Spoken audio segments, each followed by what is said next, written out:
राजा मासू बाबा हमारू नजर घुमैती हमरा जान के हो त सगाई हमरा जान के हो त सगाई बाबा हमारू नजर घुमैती हमरा जान के हो त सगाई सोचले रहनी हमहू एही सावन में जलवा चढ़ाइब बाबा तोहरे निवास में हमहू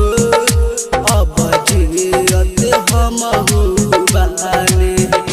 बाबा तोहरे निवास में हमहू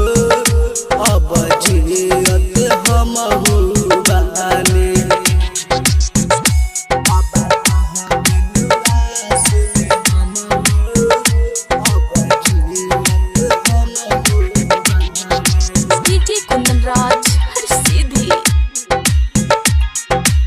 डिजिटल रिकॉर्डिंग स्टूडियो हर सीधी बाबा रे पाए लगाई दिल के कैसे समझाई हो दिल के कैसे समझाई हो एही सावन में छोड़ के गईली जाने हम के भुलैली हो सावन में बाबा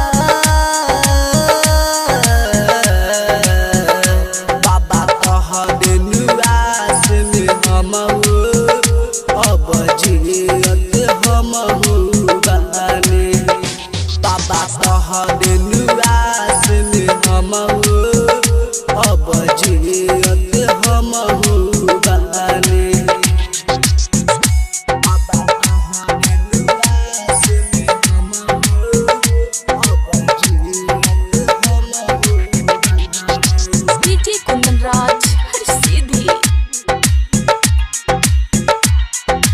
डिजिटल